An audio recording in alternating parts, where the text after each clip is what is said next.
খোকা বলল, সেই ছড়াটা শোনাও না মা আবার, সেই যেটা খুব প্রিয় ছিল তোমার এবং বাবার। মা বলল, তুই তো দেখি জ্ঞানের বটবৃক্ষ রে, কার লেখা, কি নাম ছড়াটার, বলতো আগে ঠিক করে। সেই যে গো মা, যে ছেলেটা রাঙা ঘোড়ায় চড়ে মাকে নিয়ে ঘুরতো বিদেশ দিকে দিগন্তরে। সন্ধেবেলা সূর্যি ঠাকুর যেই বসলো পাটে, হঠাৎই সে পৌঁছে যেত জোড়া দিঘির মাঠে। মাগো তুমি বলতে পারো জায়গাটা ঠিক কোথায়? সত্যি কি মা ভয় চলে যায় মরা নদীর সোঁতায়?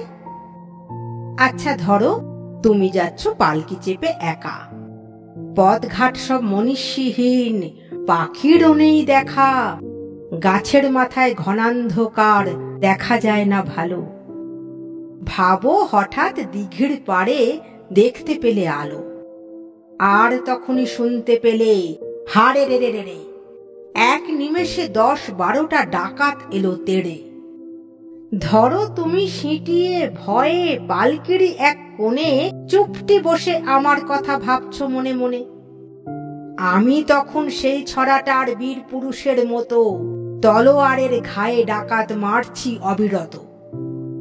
আমার রণমূর্তি দেখে তোমার সে কি কষ্ট, রক্ত লেগে স্কুল ড্রেসটাও একেবারে নষ্ট। ব্যাপারটা কি রোমাঞ্চকর, ভাবা যায় না মোটে।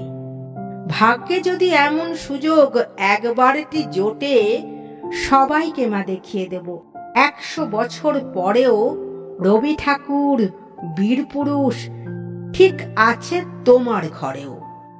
ওই যা দেখো, বলে ফেললাম কোন ছড়া কার লেখা। দোষ কিছু নেই, সবই তোমার কাছেই শেখা।